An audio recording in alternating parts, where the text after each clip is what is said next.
അപ്പൊ ഇങ്ങനെ എല്ലാ ദിവസവും വാരണാസിയെ അറിഞ്ഞാണ് എനിക്ക് ആ വാരണാസിന്റെ ഫുൾ ഫ്ലേവർ എടുത്തു വെക്കാൻ പറ്റിയത്.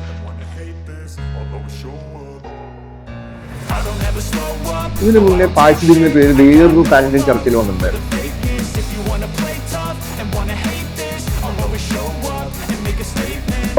ഭയങ്കര എക്സ്പീരിയൻസ് എന്താണെന്ന് വെച്ച് കഴിഞ്ഞാൽ നമ്മൾ ഇത്ര നാളും പഠിച്ചിരുന്നതെല്ലാം മാറ്റി വെച്ചിട്ട് പുതിയൊരു കോർപ്പറേറ്റ് രീതികളിലേക്ക് മാറിയിരിക്കുകയാണ്. കാരണം എല്ലാം മോണിറ്റേർഡ് ആണ്. ഞാൻ ഭയങ്കര ഫ്രണ്ട്ലി ആയിട്ട് വർക്ക് ചെയ്യുന്ന ഒരാളാണ്. പക്ഷെ ഞാൻ അറിയാണ്ട് ഈ പറഞ്ഞ പോലെ നമുക്ക് തന്നെ മോനെ ഒന്നും മാറുന്നൊക്കെ ചോദിച്ചാൽ ഇങ്ങനെ ഒരു നോട്ടം.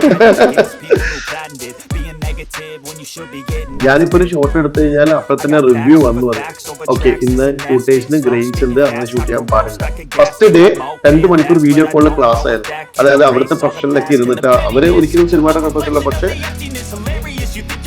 നമ്മളിപ്പോ ഒരു റൈറ്റ് ഒരു 2 വർഷം എടുത്തിട്ട് ഒരു സിനിമ എഴുതി വെച്ചിട്ട് പെട്ടെന്ന് വന്ന ആക്ടർ പറയാണ് ഇന്നത്തെ ഒരു പ്രശ്നമില്ലെന്ന് ചോദിക്കുമ്പോൾ അവര് ആക്ച്വലി പാനിക്കായി പോകും. സോ ഒരു ഈഗോ ക്ലാഷ് ഇല്ലാതെ ഒരാൾക്ക് ഒരു കുഴപ്പമില്ലാതെ പഠിക്കാൻ പറ്റിയ ഏറ്റവും ബെസ്റ്റ് ഏരിയ ആണ്.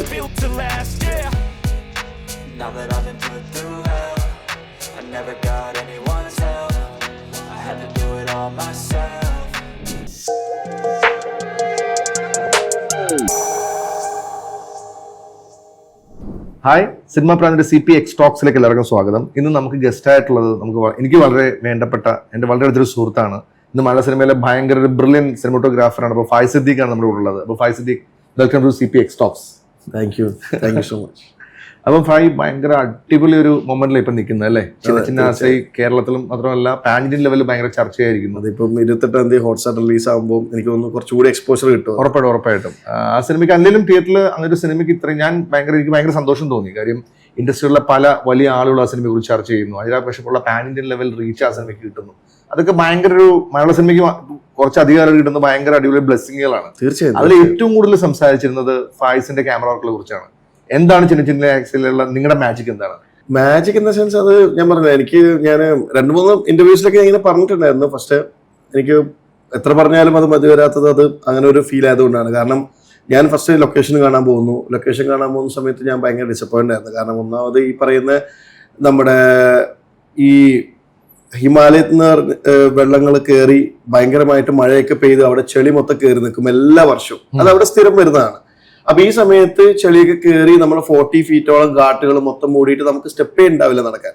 അങ്ങനെ അവിടെ പോകുമ്പോഴേക്കും മൊത്തത്തിൽ അങ്ങനെ ആകെ പെട്ടു എന്നുള്ള അവസ്ഥയിലായി. ഇതെങ്ങനെ ഇത്രയും ഭംഗിയായി കാണിക്കാൻ പറ്റും, അല്ലെങ്കിൽ ഇവിടെ എങ്ങനെ ഇത് നമുക്ക് ഷൂട്ട് ചെയ്യാൻ പറ്റും? അത് മാത്രമല്ല പ്രണയം കൂടി കാണിക്കുന്ന ഒരു സിറ്റുവേഷൻ അല്ല. അപ്പൊ നമുക്ക് അങ്ങനെ എനിക്ക് പേഴ്സണലി അത്രയും മനോഹരമായിട്ട്, കാരണം വാരണാസി എന്ന് പറയുന്നത് ലോകത്തെല്ലാവരും നോക്കി കാണുന്നതാണ്. കാരണം ഒരു ഡിവൈൻ പ്ലേസ് ആണ്. അപ്പം അങ്ങനെയുള്ളൊരു ഇപ്പോ നമ്മൾ വത്തിക്കാൻ പോലെ അല്ലെങ്കിൽ മെക്ക പോലെ അങ്ങനെയുള്ള സ്ഥലം പോലെ തന്നെയാണ് വാരണാസി. സോ അവിടെ ലോകം മൊത്തം കാണുന്നത് അത്രയും ബ്യൂട്ടിഫുൾ ആയിട്ട് തന്നെ കാണിക്കണം ഒരു താല്പര്യം ഉണ്ടായിരുന്നു. പക്ഷെ ഈ പറയുന്ന ഈ ചെളിയും കാര്യങ്ങളൊക്കെ ഫുള്ളായിട്ട് മഡും നമുക്ക് നടക്കാൻ പോലും സ്പേസ് ഇല്ലാണ്ട് ഞാനിങ്ങനെ വർഷയോട് ഇങ്ങനെ പറഞ്ഞു, വർഷം ഇത് ഭയങ്കര പ്രശ്നമാണല്ലോ എന്നുള്ളത് ചോദിച്ചു. പക്ഷെ ഞാൻ നാട്ടിലേക്ക് തിരിച്ചു വന്നു. ഞാൻ വൈഫിനോട് സംസാരിക്കുന്നു, എനിക്ക് തോന്നുന്നില്ല ഇത്രയും നന്നായിട്ട് എനിക്ക് പഠിക്കാൻ പറ്റും. കാരണം അത്രയും പ്രശ്നങ്ങളുണ്ട് അവിടെ. ഭയങ്കര ചൂടുമായിരുന്നു ആ സമയത്ത്.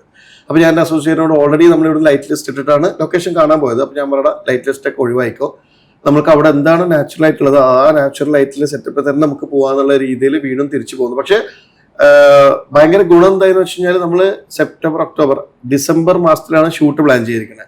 സോ അത് ഭയങ്കര ബ്ലെസ്സിങ് ആയിരുന്നു. കാരണം ആ സമയത്ത് നല്ല തണുപ്പായി. പിന്നെ ഓൾറെഡി കുംഭമേളയ്ക്ക് വേണ്ടിയിട്ട് അവർ ഓൾറെഡി അവിടുത്തെ മണ്ണും ചെളിയൊക്കെ അത്യാവശ്യം ക്ലീൻ ചെയ്തിട്ടുണ്ടായിരുന്നു. എന്നാലും ബാക്കി ഉണ്ടായിരുന്നു. പക്ഷെ ഞാനൊരു 2-3 ഡേയ്സ് ഷൂട്ട് സ്റ്റാർട്ട് ചെയ്ത് വീണ്ടും എനിക്ക് ഭയങ്കരമായിട്ട് ഇതെങ്ങനെയും വർക്കൗട്ട് ആവുന്നില്ല. അങ്ങനെ ഒരു ദിവസം ഞാൻ 9:30 ഷൂട്ട് കഴിഞ്ഞ് വരുന്നു. ഞാൻ വൈഫിനോട് പറഞ്ഞാൽ ഞാൻ കിടക്കാന്ന് പറഞ്ഞിട്ട് ഞാൻ കിടന്ന് 2 മണിക്ക് അലാം വെച്ച് എണീറ്റു.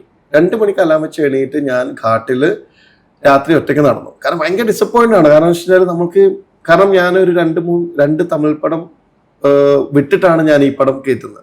അപ്പൊ ഞാൻ അന്നേരം വിചാരിച്ചു ദൈവമേ ഈ പണി പാളിയോ. കാരണം അത് അത്യാവശ്യം വലിയൊരു പടം കൂടിയായിരുന്നു. അതിനുശേഷം നമ്മുടെ ഈ OG മൂവി ഉണ്ടായിരുന്നു. അതെനിക്ക് വരേണ്ടതായിരുന്നു ഈ ഒരു തമിഴ് മൂവി ചെയ്തിരുന്നെങ്കിൽ. അപ്പൊ ഇതൊക്കെ ക്യാൻസലേറ്റ് ആണ് ഇങ്ങനെ ഒരു മൂവി. അപ്പൊ ഞാൻ ഭയങ്കര പ്രതീക്ഷയിലാണ്. കാരണം വർഷം എനിക്ക് സ്റ്റോറി പറഞ്ഞപ്പോൾ തന്നെ ഭയങ്കര ഇൻട്രസ്റ്റഡ് ആണ്. ഇന്ദ്രചേട്ടൻ, മധുബാല, വാരണാസി. അപ്പൊ അങ്ങനെ കാണിക്കേണ്ട ഒരു സ്ഥലം എങ്ങനെ ഞാൻ ഇനി അടിപൊളിയാക്കുന്ന രീതിയിൽ ഞാൻ ഘാട്ടിലിങ്ങനെ 2 മണിക്ക് നടക്കുന്ന സമയത്ത് അവിടെ ഗിറ്റാർ വായിക്കുന്നു, ഹാർമോണിയിൽ ആൾക്കാർ പാട്ടൊക്കെ പാടുന്നു. പിന്നെ ഒരുപാടൊക്കെ തീയൊക്കെ കായുന്നു. അങ്ങനെ വേറൊരു വാരണാസി എനിക്ക് കാണാൻ പറ്റി. അന്ന് മുതൽ ഞാൻ എല്ലാ ദിവസവും ഷൂട്ട് കഴിഞ്ഞ് വന്നു കഴിഞ്ഞാൽ നേരെ രാത്രി 9:30 കിടന്നുറങ്ങി, രാവിലെ 2 മണിയാകുമ്പോൾ എണീറ്റ് രാവിലെ 6 മണിക്ക് എല്ലാവരും ലൊക്കേഷനിലേക്ക് വരുമ്പോൾ ഞാൻ ഓൾറെഡി അവിടെ ലൊക്കേഷൻ ഫുൾ പാക്ഡ് ആയിട്ട് ഉണ്ടാവും. അപ്പൊ ഇങ്ങനെ എല്ലാ ദിവസവും വാരണാസിയെ അറിഞ്ഞാണ് എനിക്ക് ആ വാരണാസിന്റെ ഫുൾ ഫ്ലേവർ എടുത്തു വെക്കാൻ പറ്റിയത്. വിഷ്വൽ ഒരു സ്റ്റോറി ബോർഡ് നിങ്ങൾ തീർച്ചയായും. പക്ഷെ എനിക്ക് ചില ഏറ്റവും വലിയൊരു അതിന്റെ ഫസ്റ്റ് ലുക്ക് പോസ്റ്റ് എന്നെ ഏറ്റവും കൂടുതൽ എക്സൈറ്റ് ചെയ്യിച്ചത് ഇന്ദ്രൻ സേട്ടൻ, ഇപ്പോഴത്തെ ഏറ്റവും അല്ലേ ഇന്ദ്രൻ സേട്ടനും മധുബാല കോംബോ അല്ലെ, ക്യാപ്ചർ ചെയ്യാൻ പറ്റിയ ലക്ക് കിട്ടിയത് ഭയങ്കര ഭാഗ്യമാണ്. കാരണം ഒന്ന്, നമ്മള് ചെറുപ്പം തൊട്ടേ ഈ പറയുന്ന എല്ലാവരുടെയും ക്രഷ് ആയിട്ടുള്ള മധുബാല മാം, ഇന്ദ്രൻ സേട്ടന് ഈ അടുത്തായി ചെയ്തിട്ടുള്ള എല്ലാ റോളുകളും നാഷണൽ അവാർഡ് അടക്കം ഒരുപാട് അവാർഡ്സിന് ഉപരി ജനപ്രിയനായി മാറിയിരിക്കുകയാണ്. സോ അത് മാത്രമല്ല, അതിന് കറക്റ്റായിട്ട് ദൈവം കറക്റ്റ് പ്ലേസ്മെന്റ്, കറുപ്പ് എന്ന് പറഞ്ഞ മൂവിയിൽ അദ്ദേഹത്തിന്റെ പെർഫോമൻസ് എല്ലാവരും ആസ്വദിച്ചു വരുമ്പോഴാണ് അതിന്റെ വേറൊരു തരത്തിലുള്ള ഒരു ക്യാരക്ടറിന്റെ ഒരു പ്ലേസ്മെന്റ് കറക്റ്റ് നമ്മുടെ മൂവിക്ക് വരാനും പറ്റുക. സോ എല്ലാം കൊണ്ടും ഈ ഒരു മൂവിക്ക് ഒരു ബ്ലെസ് ഉണ്ട് ഭയങ്കരമായിട്ട്. ഇപ്പൊ സാധാരണക്കാർക്ക് ഒന്ന് ആലോചിച്ച് നോക്കി, ഇവിടെയുള്ള സോ കോൾഡ് ഇവിടുത്തെ ഏറ്റവും വലിയ സൂപ്പർ സ്റ്റാറുടെ മാത്രം പേരായിട്ടുള്ള മധുബാല എന്ന് പറഞ്ഞ ആക്ട്രസ്, ഇന്ദ്രൻ സേട്ടൻ എന്ന് പറഞ്ഞാൽ നമ്മുടെ ഏറ്റവും പ്രൗഡ് ആയിട്ടുള്ള ഏറ്റവും വലിയ ബ്രില്യന്റ് ആക്ടറിന്റെ കൂടെ വരുമ്പോൾ ആ ഒരു എക്സൈറ്റ്മെന്റ് ഉണ്ടല്ലോ, അത് സിനിമയെ ഭയങ്കരമായിട്ട് സപ്പോർട്ട് ചെയ്തിട്ടുണ്ട് അല്ലെ. തിയേറ്ററിലോട്ട് ഇത്രയും കളക്ഷൻ, ഇത്രയും സ്ലോ പേസ്ഡ് ആയ സിനിമയ്ക്ക് തിയേറ്ററിൽ ഇത്രയും കളക്ഷൻ പറഞ്ഞാൽ ഒന്നാമത്തെ കാരണം ആ കോംബോ ആണെന്ന് ഞാൻ വിശ്വസിക്കുന്നു. ഉറപ്പായിട്ടും. കാരണം ആ ഒരു കോംബോ ആണ് എന്നെ പടത്തിൽ തന്നെ ഡ്രാഗ് ചെയ്തത്. കാരണം വർഷത്തിൽ ഈ കഥ പറയുമ്പോൾ ഓക്കെ അടിപൊളിയാണ്, ഇന്ദ്രൻ ചേട്ടൻ മധുബാല എന്ന് പറയുമ്പോൾ ഞാൻ പറഞ്ഞു മധുബാല മാം ഫിക്സ് ആയോ? ഫിക്സ് ആയി. ഇന്ദ്രൻ ചേട്ടൻ ഫിക്സ്. അപ്പൊ ഞാൻ ദൈവമേ അത് കൊള്ളാലോ. അപ്പൊ ഞാൻ പറഞ്ഞല്ലോ ഓൾറെഡി 2 തമിഴ് മൂവി. ഇപ്പൊ ഞാൻ പറഞ്ഞു വർഷം എനിക്ക് ഇപ്പൊ ഇത് ലോക്ക് ചെയ്യാൻ പറ്റില്ല, കാരണം ഓൾറെഡി ഞാനൊരു തമിഴ് മൂവി ഓക്കെ ആയിട്ട് വെച്ചിട്ടാണുള്ളത്. കാരണം അത്യാവശ്യം അത് എനിക്ക് എന്റെ നെക്സ്റ്റ് ലെവൽ, അതായത് എന്റെ എക്സ്പോഷർ ഭയങ്കരമായിട്ട് കൂട്ടുന്ന ഒരു മൂവി കൂടിയാണ്. അപ്പൊ ആ ഒരു മൂവി കൂടി ആയതുകൊണ്ട് ഞാൻ പറഞ്ഞു വർഷം എനിക്ക് സമയം വേണമെന്ന് പറഞ്ഞിട്ട്. പക്ഷെ അന്ന് രാത്രി ഞാൻ വീണ്ടും ഞാൻ മോസ്റ്റ്ലി ഡിസ്കസ് ചെയ്യുന്നത് വൈഫുമായിട്ടാണ്. സോ ഞാൻ പറഞ്ഞാൽ ഇങ്ങനെ ഒരു സംഭവമാണ്. അപ്പൊ അവള് പറഞ്ഞു ഡോണ്ട് വറി, ഫൈനാൻഷ്യലി നമ്മൾ ചിലപ്പം കുറച്ചും കൂടി ടൈം എടുക്കുമായിരിക്കും, ബട്ട് എന്തായാലും കുഴപ്പമില്ല, ഇത് എടുത്തോ, നിനക്ക് നല്ല തോന്നിയാൽ എടുത്തോ, എന്തായാലും ഞാനുണ്ട് എന്ന് പറഞ്ഞിട്ട് ആ ഒരു വിശ്വാസത്തോടു കൂടി ഞാൻ മുന്നോട്ടേക്ക് വന്നു ഭയങ്കരമായിട്ട്. വൈഫിന്റെ തോട്ട് പ്രോസസ് വർക്ക് ആയിരുന്നു അല്ലേ? ഉറപ്പായിട്ടും. ഞാൻ മോസ്റ്റ്ലി എല്ലാ മൂവിയും ഡിസ്കസ് ചെയ്യുന്നത് വൈഫായിട്ടാണ്. കാരണം എന്താണെന്ന് വെച്ച് കഴിഞ്ഞാൽ നമ്മളെ ഏത് പൊസിഷനിൽ എത്തണം എന്ന് ഏറ്റവും കൂടുതൽ ആഗ്രഹിക്കുന്ന വൈഫാണ്. അമ്മയും തീർച്ചയായും. കാരണം പക്ഷെ അമ്മ എന്ന് പറയുന്നത് അവര് സിനിമയായിട്ട് ഒരു ബന്ധമില്ലാത്ത ആളാണ്. എനിക്ക് അമ്മയുടെ അടുത്ത് ആ ഒരു സിനിമാപരമായിട്ട് ഇതാക്കാൻ പറ്റില്ല. ഓഫ് കോഴ്സ് അമ്മയാവട്ടെ അച്ഛനാവട്ടെ അവരൊക്കെ സപ്പോർട്ട് ചെയ്താണ്ട് ഇവിടെ എത്തിയത്. പക്ഷെ ഇപ്പോ ഇനി അങ്ങോട്ടേക്കുള്ള സമയത്ത് ഏറ്റവും കൂടുതൽ സിനിമാപരമായിട്ട് എന്റെ കരിയർ ഫോക്കസ് ചെയ്യുന്നതിൽ ഏറ്റവും കൂടുതൽ ഹെൽപ്പ് ചെയ്യുന്നത് വൈഫ് തന്നെയാണ്. ഈവൻ എനിക്ക് ഇപ്പൊ പറഞ്ഞ പോലെ വൈഫ് വർക്ക് ചെയ്യുന്നുണ്ട്. ഇപ്പൊ ഫൈനാൻഷ്യലി ആയാലും ചില സമയത്ത് നമ്മൾ നല്ല മൂവി എടുക്കുന്ന സമയത്ത് ചിലപ്പോൾ നമുക്ക് കാത്തിരിപ്പ് വേണ്ടി വരും. ഇപ്പൊ തന്നെ ഞാനൊരു 7 to 8 months ആയി കാത്തിരിത്തുകൊണ്ടിരിക്കുകയാണ് ഒരു നല്ല മൂവിക്ക് വേണ്ടിയിട്ട്. സോ ആ സമയത്ത് ഫൈനാൻഷ്യലി നമ്മൾ ചില സമയത്ത് സ്ട്രഗിൾ വരുമ്പോൾ വൈഫാണ് ഓഫ് കോഴ്സ് എന്നെ ബാക്ക് ചെയ്യുന്നത്. അല്ല, ഇപ്പം ചിന്ന പാൻ ഇന്ത്യൻ ചർച്ചയായിരുന്നു. ഇതിനു മുന്നേ ഫായ്സ് ദിക്കുന്ന പേര് വേറൊരു പാൻ ഇന്ത്യൻ ചർച്ചയിൽ വന്നിട്ടുണ്ടായിരുന്നു. അതായത് 1000 Babies എന്ന് നജീം കോയ, അറോസ് ഇർഫാൻ കൂട്ടുകെട്ടിൽ വന്ന ഹോട്ട്സ്റ്റാറിലെ ഏറ്റവും കൂടുതൽ റീച്ച് നേടിയ മലയാള സിനിമ പോലെ തന്നെ OTT സീരീസിൽ അല്ലെങ്കിൽ വെബ് സീരീസുകളിൽ നമുക്ക് കൊണ്ടുള്ള പിടിയെന്ന് കാണിച്ചു തന്ന 1000 Babies അല്ലെ? തീർച്ചയായും. അതിന്റെ ക്യാമറ എക്സ്പീരിയൻസ് അല്ലെങ്കിൽ ഈ സിനിമ OTT വർക്കുകൾ എങ്ങനെയാണ് ഫായ്സിന്റെ ക്യാമറമാൻ അനലൈസ് ചെയ്യുന്നത്? എനിക്ക് 1000 Babies ഭയങ്കര എക്സ്പീരിയൻസ് എന്താണെന്ന് വെച്ച് കഴിഞ്ഞാൽ നമ്മൾ ഇത്ര നാളും പഠിച്ചിരുന്നതെല്ലാം മാറ്റി വെച്ചിട്ട് പുതിയൊരു കോർപ്പറേറ്റ് രീതികളിലേക്ക് മാറിയിരിക്കുകയാണ്. കാരണം എല്ലാം മോണിറ്റേർഡ് ആണ്. ഞാനിപ്പോൾ ഒരു ഷോട്ട് എടുത്തു കഴിഞ്ഞാൽ അപ്പോൾ തന്നെ റിവ്യൂ വന്നു അതിന്. ഓക്കെ, ഇന്ന് ഫൂട്ടേജിന് ഗ്രെയിൻസ് ഉണ്ട്, അങ്ങനെ ഷൂട്ട് ചെയ്യാൻ പാടില്ല. വന്നിട്ടില്ല, ബട്ട് എന്നിരുന്നാലും എനിക്ക് ഫസ്റ്റ് തന്നെ സിനിമ ഷൂട്ട് ചെയ്തതിന് മുമ്പ് ഫസ്റ്റ് ഡേ 2 മണിക്കൂർ വീഡിയോ കോളിൽ ക്ലാസ് ആയിരുന്നു. അതായത് അവിടുത്തെ പ്രൊഫഷനിലൊക്കെ ഇരുന്നിട്ട് അവര് ഒരിക്കലും സിനിമാറ്റോഗ്രാഫേഴ്സ് അല്ല, പക്ഷെ അവർക്ക് ക്യാമറ എന്താണെന്ന് അറിയാം, ക്വാളിറ്റി എന്താണെന്ന് അറിയാം. അപ്പൊ അവരെന്നെ ഇരുത്തി ഗ്രെയിൻസ് വരാൻ പാടില്ല. ഞാൻ പറഞ്ഞു ഓഫ് കോഴ്സ് ഗ്രെയിൻസ് വന്ന് ഞാൻ ഒരിക്കലും ഷൂട്ട് ചെയ്യില്ല. അപ്പൊ അവർ പറഞ്ഞു ഓക്കെ, നിങ്ങൾ ആക്ച്വലി ഒഫൻഡഡ് ആവാനല്ല, ബട്ട് ഇത് നമുക്ക് പറഞ്ഞ് അവർക്കത് ക്ലാസ് എടുത്തേ പറ്റുള്ളൂ. അപ്പോൾ ഫ്ലെയേഴ്സ് വരാൻ പാടില്ല. അപ്പൊ ഞാൻ പറഞ്ഞു ഒരിക്കലും ഇല്ല, ഞാൻ എന്തായാലും എനിക്ക് ഫ്ലെയേഴ്സ് യൂസ് ചെയ്യും എനിക്ക് ആവശ്യമുള്ള സ്ഥലത്ത്. അപ്പൊ അവർ പറഞ്ഞു ഓക്കെ 20 സെക്കൻഡ് അല്ലെങ്കിൽ 30 സെക്കൻഡ്സിന് അബോവ് കണ്ടിന്യൂസ്ലി ഫ്ലെയേഴ്സ് വരാൻ പാടില്ല. ഞാൻ പറഞ്ഞു ഒരിക്കലും ഞാൻ അങ്ങനെ ഒരു പടം ഷൂട്ട് ചെയ്യാറില്ല. കാരണം വെച്ചാൽ കണ്ടിന്യൂസ്ലി ഫ്ലെയേഴ്സ് എന്ന് പറയുമ്പോൾ അത് എന്തുകൊണ്ടാന്ന് വെച്ച് കഴിഞ്ഞാൽ പ്രേക്ഷകൻ ഡിസ്റ്റർബ്ഡ് ആവാൻ പാടില്ല. അതാണ് അവരുടെ OTT സ്ട്രാറ്റജി.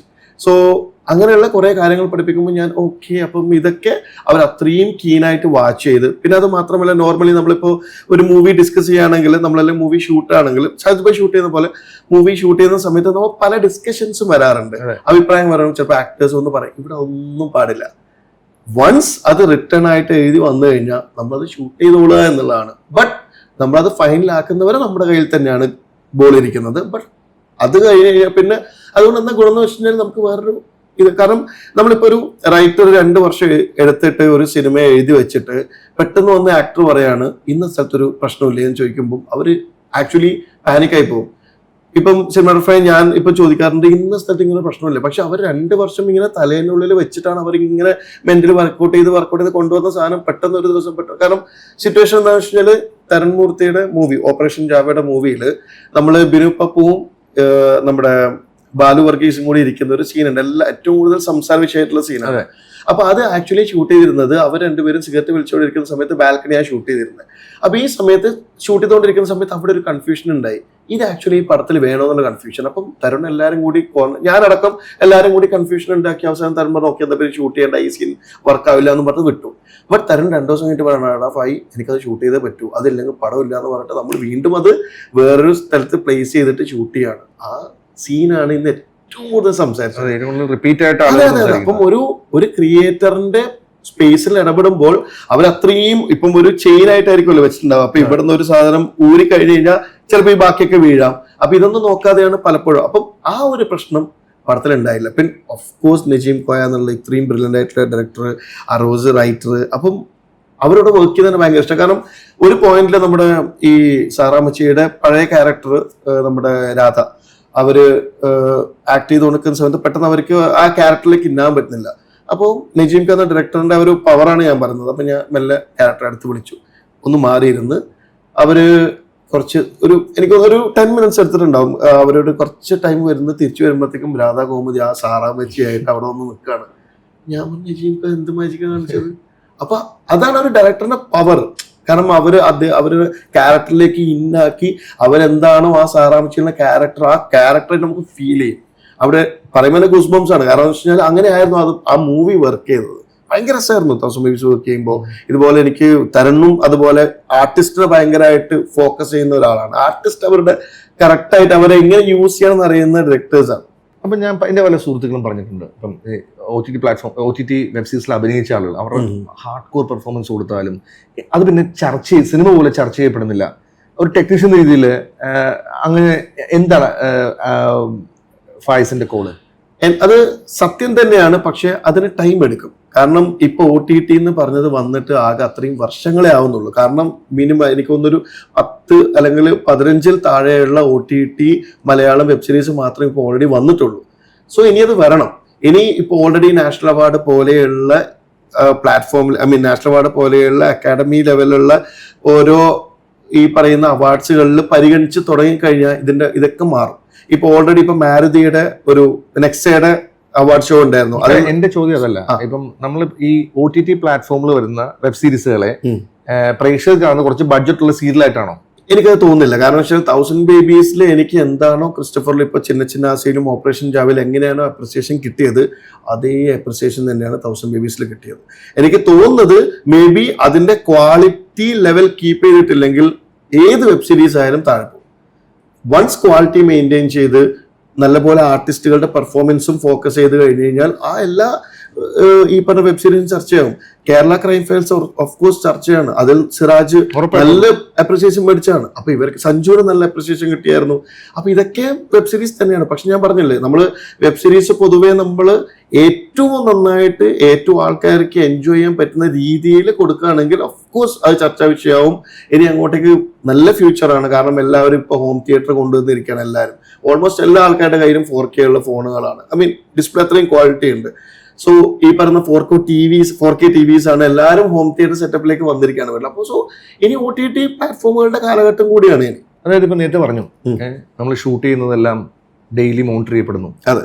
ഇല്ല നമ്മുടെ സ്ക്രിപ്റ്റ് മോണിറ്റർ ചെയ്യപ്പെടുന്നു. അതെ. എല്ലാ കലാരൂപങ്ങളും നമ്മൾ ഇപ്പം സിനിമയാണല്ലോ, ഞാനൊരു ഡയറക്ടർ എന്ന രീതിയിൽ നമ്മൾ ചർച്ചകളിലൂടെ ലൊക്കേഷനിലാകുന്ന മാറ്റങ്ങളിലൂടെയാണ് നേരത്തെ പറഞ്ഞതുപോലെ വേണ്ടാന്ന് വെച്ചൊരു സാധനം നമ്മൾ അത് പിന്നെയും ചർച്ച ചെയ്യാവുന്നു. ഈ കോർപ്പറേറ്റ് കൺട്രോളിങ് നമ്മുടെ ക്രിയേറ്റിവിറ്റിയെ ബാധിക്കുന്നുണ്ടോ? പക്ഷെ കോർപ്പറേറ്റ് കൺട്രോളിങ് അവിടെ വരുന്നില്ല. കാരണം നമ്മൾ എന്താണ് ഇപ്പൊ ഞാൻ പറയട്ടെ, ഞാനിപ്പോ ഇവിടുന്ന് ഓൾറെഡി ഞാൻ ഊട്ടി പോകാൻ പ്ലാൻ ചെയ്തു. ഊട്ടിയിലേക്ക് എത്തുന്നത് വരെ എന്റെ കോളാണ് ഊട്ടിയിൽ എത്തണമെന്നുള്ളത്. ഈ ഊട്ടി വരെയുള്ള കോളാണ്. വൺ സ്ക്രിപ്റ്റിൽ എന്ത് വേണമെങ്കിൽ നിങ്ങൾ ചെയ്തോ, ഒരു കുഴപ്പമില്ല.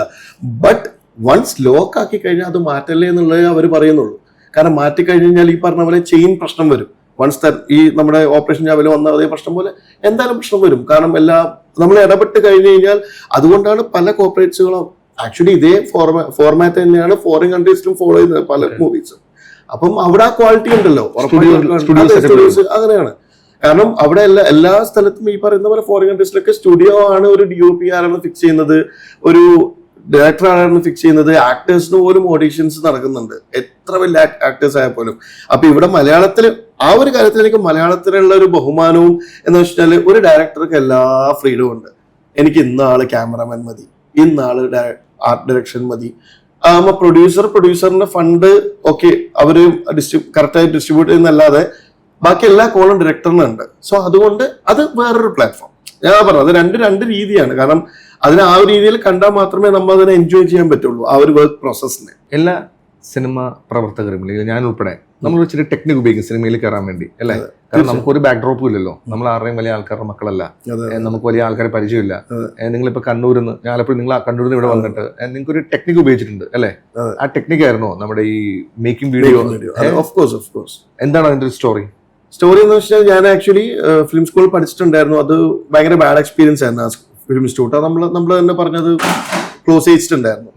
അപ്പം ഇത് കഴിഞ്ഞിട്ട് ഞാൻ ഈ പറഞ്ഞ എന്ത് ചെയ്യണമെന്ന് അറിയാതെ വീണ്ടും ഞാൻ നാട്ടിലേക്ക് വരുന്നു, BCA ചെയ്യുന്നു. അപ്പൊ വീണ്ടും ഞാൻ തിരിച്ച് എന്റെ ഫ്രണ്ട്സൊക്കെ വന്ന് പാടാ നമുക്കിവിടെ മൂവി ചെയ്യാന്നൊക്കെ പറഞ്ഞ് വരുമ്പോഴും ഞാൻ അന്ന് എന്ത് ചെയ്യണമെന്ന് വീണ്ടും ഐഡിയ ഇല്ല. കാരണം ഞാൻ രാജീവ് സാറിന്റെ വീട്ടിന്റെ അവിടെ പോയിട്ട് ഞാൻ എല്ലാ ദിവസവും നിൽക്കും, സാർ ഇങ്ങനെ ഒരു പടത്തിൽ അസിസ്റ്റ് ചെയ്യാൻ താല്പര്യമുണ്ടെന്ന് പറയുമ്പോൾ അവർക്കൊക്കെ ഓൾറെഡി അവരുടെ ആൾക്കാരുണ്ട്, അവർക്കൊരു ടീമുണ്ട്. ഇപ്പൊ പോലും ഞാൻ ഒരു പയ്യൻ എൻ്റെ അടുത്ത് അസിസ്റ്റ് ചെയ്യാൻ ചോദിക്കുമ്പോൾ ഞാൻ പറയാറുണ്ട് എൻ്റെ അടുത്ത് ഓൾറെഡി ടീമുണ്ട് മോനെ എന്ന് പറയുമ്പോൾ അതേ തന്നെയാണ് ഞാൻ അന്നും ഫേസ് ചെയ്തത്. അപ്പോ ഈ പറഞ്ഞ അമലേട്ടനെ വിളിച്ചിട്ടുണ്ടായിരുന്നു, സമീർ ഖാനെ വിളിച്ചിട്ടുണ്ടായിരുന്നു, എല്ലാവരുടെയും വിളിച്ചിട്ടുണ്ട്. അപ്പം ഈ ഒരു ടീം അവർ ഓൾറെഡി ടീം അയക്കുന്ന സമയത്ത് നമ്മളെപ്പോലുള്ള ആൾക്കാർക്ക് എങ്ങനെ കയറാം, എല്ലാവരും അങ്ങനെ തന്നെ കയറി വന്ന ആൾക്കാരാണ്. അപ്പം എങ്ങനെ അതിൽ കയറുന്നുള്ള രീതിയിലാണ് മേക്കിംഗ് വീഡിയോ എന്നുള്ളൊരു തോട്ട് എനിക്ക് വന്നത്. കാരണം അങ്ങനെ ഒരു കോൾ വന്നു വെച്ചാൽ എൻ്റെ ഒരു ഫ്രണ്ട് കണക്ട് ചെയ്തിട്ട് മേക്കിംഗ് വീഡിയോയിലേക്ക് കോൾ വന്നു. അത് നസറുദ്ദീൻ ഷാ സാറിന്റെ മൂവിയിലേക്കാ കോൾ വന്നു, ബോളിവുഡിലൂടെയാണ്. അതേറെ ബോളിവുഡിലേക്കായിരുന്നു ഫസ്റ്റ്. അപ്പൊ അങ്ങനെ വന്ന സമയത്ത് ഞാൻ എൻ്റെ ഒരു 60D ക്യാമറ എൻ്റെ അങ്കിള് തസ്ലിം എന്ന് പറയുന്ന അങ്കിള് മേടിച്ചെന്ന ക്യാമറയാണ്. അപ്പോൾ ആ ഒരു ക്യാമറ എടുത്തിട്ട് ഞാൻ അവിടെ പോയപ്പോഴത്തേക്കും എന്നെ ആരും മൈൻഡ് ചെയ്യുന്നില്ല. സോ ഞാൻ മൈൻഡ് ചെയ്യാൻ വേണ്ടി മനഃപൂർവ്വം ഈ ക്യാമറയുടെ ഇടയിലും ഈ ആൾക്കാരുടെ ഇടയിലും നസീർ സാറിന്റെ മുമ്പിലൊക്കെ നിൽക്കുന്ന സമയത്ത് പെട്ടെന്ന് ആക്കാർന്ന് പറഞ്ഞിട്ടുള്ള എനിക്ക് തോന്നുന്നു ഇപ്പൊ ഹാപ്പി ന്യൂ ഇയറിനൊക്കെ അസോസിയേറ്റ്. അപ്പം എൻ്റെ അടുത്ത് വിളിച്ചു പറഞ്ഞു, making video should be always A ghost, നീ ഉണ്ടെന്ന് അറിയാനേ പാടില്ല. അത് ഞാൻ ഓക്കെ. അപ്പൊ ഞാനിങ്ങനെ മാറി നിന്ന് നോക്കും. അപ്പൊ ഡയറക്ടറിന്റെ അടുത്ത് എനിക്ക് പോയി സംസാരിച്ചാലും കുഴപ്പമില്ല, DOPയുടെ അടുത്ത് സംസാരിച്ചാലും കുഴപ്പമില്ല, ആക്ടറുടെ അടുത്ത് സംസാരിച്ചാലും കുഴപ്പമില്ല, ആർക്കും എൻ്റെ അടുത്ത് ഒരു ഈഗോ ക്ലാഷ് ഇല്ല. അപ്പൊ ഞാൻ വെച്ചാൽ ഓക്കെ ഇതാണ് ഞാൻ ഉദ്ദേശിച്ച സാധനം. അപ്പൊ എനിക്ക് എന്തും പഠിക്കാം, എഡിറ്ററടുത്ത് പോയിരുന്നാലും കുഴപ്പമില്ല, ചീഫ് അസോസിയേറ്റ് കുഴപ്പമില്ല, അപ്പൊ ആർക്കും ഒരു കുഴപ്പമില്ല. അപ്പൊ ഞാൻ ഓക്കെ അപ്പൊ എനിക്ക് ഇതാണ് ഫുൾ. അപ്പൊ ഞാൻ ആ പാറ്റേൺ ഒരുപാട് ഒരു 4-5 മൂവിക്ക് പോകുമ്പോഴത്തേക്കും എനിക്ക് ഏകദേശം ഒരു ഐഡിയ കിട്ടി എന്താണ് സിനിമ, എന്തൊക്കെയുണ്ട് മേക്കപ്പ് വരുന്ന ടീം, ഈവൻ സൗണ്ടിന്റെ ഈവൻ മ്യൂസിക്കിന്റെ സമയത്തായാലും നമ്മൾ എന്നെ മേക്കപ്പ് വേണ്ടി ആ സമയത്ത് വിളിച്ചപ്പോഴേക്കും ഞാൻ ഷൂട്ട് ചെയ്യുമ്പോഴും ഞാൻ ഇതൊക്കെ പഠിച്ചുകൊണ്ടിരിക്കുകയാണ്. സോ ഒരു ഈഗോ ക്ലാഷ് ഇല്ലാതെ ഒരാൾക്കൊരു കുഴപ്പമില്ലാതെ പഠിക്കാൻ പറ്റിയ ഏറ്റവും ബെസ്റ്റ് ഏരിയ ആണ് ബിഹൈൻഡ് ദ സീൻ ഷൂട്ട് ചെയ്യുന്ന ആൾക്കാർ. അല്ലെങ്കിൽ അവർക്ക് എന്താ, കാരണം വെച്ചാൽ എനിക്ക് എന്ത് ഷൂട്ട് ചെയ്യാം, എനിക്കൊരു മുകളിലൊരു ഹയർ അതോറിറ്റി ഇല്ല. എനിക്ക് വെച്ചാൽ പ്രൊഡ്യൂസർ കറക്റ്റായിട്ട് ആ ഒരു പേയ്മെന്റ് കറക്റ്റായിട്ട് വരിക, അല്ലെങ്കിൽ ആ ഒരു കഴിഞ്ഞ് ഈ ഫുട്ടേജ് അവിടെ എടുപ്പിക്കുന്നതോട് കൂടി എന്റെ പരിപാടി തീർന്നു. പക്ഷെ ആ ഒരു എൻ്റെയർ മൂവീനെ വെറുതെ ഫ്രീ ആയിട്ട് ഇരുന്ന് വാച്ച് ചെയ്യാൻ പറ്റുന്ന എനിക്ക് തോന്നുന്ന ആ ഡിപ്പാർട്ട്മെന്റ് മാത്രമേ ഉള്ളൂ. ബാക്കി എന്റെ അസിസ്റ്റന്റ് ആയാൽ പോലും അവർക്ക് വർക്കുണ്ട്. അവർക്ക് ഈ സിനിമാഗ്രാഫി ഡിപ്പാർട്ട്മെന്റ് ഡയറക്ഷൻ ഡിപ്പാർട്ട്മെന്റ് എത്തുമ്പോനെ നിനക്ക് എന്തൊക്കെയോ പണിയില്ലേ, പോയി പണിയെടുക്കുന്ന പറയാൻ ആൾക്കാരുണ്ട്, എനിക്ക് ആരും ഉണ്ടായിരുന്നില്ല. സോ അതെന്റെ മെയിൻ ഒരു പ്ലേസ് ആയിട്ട് ഞാൻ മാറ്റിയിട്ട് അത് ഭയങ്കര യൂസ്ഫുൾ ആയിരുന്നു എനിക്ക്. ഇപ്പോഴും ഞാൻ ആ ഒരു ഈ ഒരു പൊസിഷനിലേക്ക് എത്തിയത് BTS ആയതുകൊണ്ട് മാത്രമാണ്. BTS മെയിൻ സ്ട്രീമിലേക്ക് എത്തി. അതെ. അപ്പൊ ഞാൻ ഫാസിന്റെ പിന്നെ ആദ്യമായിട്ട് ശ്രദ്ധിക്കുന്ന എപ്പോഴാണെന്ന് അറിയാം, അതായത് ഓപ്പറേഷൻ ജാവ എന്നുള്ള സിനിമ അതിന്റെ ഫസ്റ്റ് ലുക്ക് പോസ്റ്റർ ഇറങ്ങിയ സമയത്ത് ഭയങ്കര ഇൻട്രസ്റ്റിംഗ് ആയിട്ടൊരു പോസ്റ്റർ. അതിന്റെ ടൈപ്പോഗ്രാഫി കൊള്ളാം, അതിന്റെ ഡിസൈൻ കൊള്ളാം, അതിന്റെ ആർട്ടിസ്റ്റുകളുടെ എന്ന് പറഞ്ഞാൽ നമ്മൾ ശരിക്കും ഇൻഡസ്ട്രി തന്നെ നമുക്ക് തന്നെ തോന്നും ഇവർ അടിപൊളി ആക്ടേഴ്സ് ആണല്ലോ, അവരെയൊക്കെ ഇങ്ങനെ കറക്റ്റ് ആയിട്ട് പിക്ക് ചെയ്ത് ഒരു പോസ്റ്ററിൽ നിരത്തി നിർത്തിയിട്ട് ഒരു തിക്ക് ഫോണ്ടിൽ ഓപ്പറേഷൻ ജാവ എന്ന് വെച്ചു. ഓക്കെ, എന്തോ പരിപാടി വരാണെന്ന് തോന്നി. ആ സിനിമ തിയേറ്ററിൽ റിലീസ് ആവുന്നു, ആ TMS യൂഷ്വൽ ക്യാമറ ആ പരിപാടി ശരിക്കും ഒരു മേക്കിംഗ് വീഡിയോ പോലെയാണ് സിനിമ ഷൂട്ട് എനിക്ക് തോന്നിക്കുന്നത്. അതിന്റെ പാറ്റേൺ എങ്ങനെയാണ്, അതിന്റെ പുറകെ ഓടുന്നു, ചേസ് ചെയ്യുമ്പോൾ അങ്ങനെ പോകുന്നു, ഇങ്ങനെ പോകുന്നു, ശരിക്കും ആ ഒരു പാറ്റേൺ തന്നെയാണ് നിങ്ങൾ യൂസ് ചെയ്തിരിക്കുന്നത്. അത് ഭയങ്കരമായിട്ടുള്ള എന്തുവാ ഒരു ഒരു ഒരു കൾട്ട് സ്റ്റാറ്റസ് തന്നെ ആ സിനിമയ്ക്ക് ഇന്നും ഉണ്ട്. അതെ, തീർച്ചയായും. എന്താണ് ഓപ്പറേഷൻ ജാവ തരുൺ മാർത്തിയായിട്ടുള്ള ഡീല്? മെയിൻ ഗുണം എന്ന് വെച്ച് കഴിഞ്ഞാല് ഇപ്പൊ നമ്മ കോർപ്പറേറ്റ് പറയുന്നത് പോലെ ഓരോ ഷോട്ടും ഇപ്പം തരുണ് ഗുണം എന്ന് വെച്ച് കഴിഞ്ഞാല് നമ്മള് എല്ലാ ദിവസവും അന്ന ദിവസം രാത്രി എന്താണ് ഷൂട്ട് ചെയ്തത്, അതിലെന്തൊക്കെ പ്രശ്നം വന്നു, എങ്ങനെയൊക്കെ നമുക്ക് അടിപൊളിയാക്കാന്ന് എല്ലാ ദിവസവും കുളിച്ച് കഴിഞ്ഞ് വന്ന് എല്ലാ ടീം മീറ്റ് ആയിട്ട് ഞാനും തരുണും എന്റെ അസിസ്റ്റൻസും തരുണിന്റെ അസിസ്റ്റൻസും കൂടി ഇരുന്ന് എന്തൊക്കെ നമുക്ക് നാളെ അടിപൊളിയാക്കാം, എന്തൊക്കെ ഇന്ന് ചെയ്തതിന് മണ്ടത്തരുണ്ട്, എന്തൊക്കെ നന്നായി എന്ന് പറഞ്ഞതിന് ഫുൾ ഒരു അരമണിക്കൂർ 1 മണിക്കൂർ ക്ലാസ് കഴിഞ്ഞിട്ടാണ് എല്ലാ ദിവസവും കിടന്നിരുന്നത്. സോ അവിടെ തന്നെ ഇതായി. പിന്നെ എനിക്ക് ഗുണമെന്ന് വെച്ച് കഴിഞ്ഞാൽ നമ്മൾ ഒരു ഷോട്ട് എടുത്തു കഴിഞ്ഞപ്പോൾ തരുമ്പോൾ ഇതെനിക്കൊരു വാവ് മൊമെന്റ് കിട്ടിയില്ല, ഒന്ന് അടിപൊളിയാക്കി തരും. അപ്പൊ ഞാൻ ഓക്കെ ഇപ്പൊ ശരിയാക്കി തരാനായിട്ട് ഞാൻ എന്റെ തല്ല് വീണ്ടും ഇട്ട് ഒന്നുകൂടി അപ്പൊ ഓരോ ഷോട്ടും ഷോട്ട് ബൈ ഷോട്ട് ഇങ്ങനെ വർക്കൗട്ട് ആയിട്ടില്ലെങ്കിൽ അപ്പോഴത്തന്നെ ഓപ്പൺ ആയിട്ട് പറയുക, അങ്ങനെ ഒരു ടീമായിട്ടാണ് വർക്ക് ചെയ്തത്. അതെനിക്ക് ഭയങ്കര യൂസ്ഫുൾ. കാരണം എന്റെ ഷോട്ട് ഒരു ഡയറക്ടർ ഓക്കെ അടിക്കുന്നതിനേക്കാൾ ഉപരി എനിക്ക് പ്രേക്ഷകൻ ഓക്കെ അടിക്കുന്നതിന് മുമ്പേ ഡയറക്ടറിന്റെ വിഷനിലൂടെയാണ് പോകേണ്ടത്. സോ ഡയറക്ടർ എന്താണ് ആ ഷോട്ടിന് മീൻ ചെയ്തിരിക്കുന്നത്, അത് എനിക്കത് കൺസീവ് ചെയ്യാൻ പറ്റിയിരുന്നെങ്കിൽ അതെന്റെ വിജയമാണ്. സോ അത് പ്രേക്ഷകൻ ആ ഒരു വിജയം അവര് വിജയമായിട്ട് അത് അവർക്ക് അത് വർക്കൗട്ട് ആവണമെങ്കിൽ ഡയറക്ടറിന്റെ കറക്റ്റ് ഈ സ്റ്റോറി ടെല്ലിങ്ങിലൂടെ എന്റെ സിനിമാഗ്രഫി പോകണം. അപ്പൊ ഞാൻ എനിക്ക് എപ്പോഴും പേഴ്സണലി ഇത് വേറെ തന്നെയാണ്. പേഴ്സണലി ആഗ്രഹമുള്ള വെച്ച് കഴിഞ്ഞാൽ ഇപ്പൊ ഒരു ഷോട്ട് കണ്ടു കഴിഞ്ഞാൽ ഒരാളും പറയരുത് അത് ഫായ് സിദ്ദിഖിന്റെ ഷോട്ടാണ്. കാരണം അങ്ങനെ പറഞ്ഞു കഴിഞ്ഞാൽ എന്റെ റിപ്പീറ്റഡ് ആയിട്ട് ഷോട്ടുകൾ പോയി എന്നാണ് ഞാൻ വിചാരിക്കുള്ളൂ. കാരണം എന്തുകൊണ്ട് ഞാനും അത് മാറ്റി പിടിച്ചില്ല? കാരണം വെച്ചാൽ ഒരു ഓപ്പറേഷൻ ജാവ പോലെയല്ല ആക്ച്വലി തൗസൻഡ് ബേബീസ് പോലെയല്ല ക്രിസ്റ്റഫർ പോലെയല്ല ഇപ്പോ മെറി ബോയ്സ് വന്നിരിക്കും ഇപ്പൊ പുതിയ ഷൂട്ട് ചെയ്ത്, അതുപോലെയല്ല ചിന്ന ആസൈ.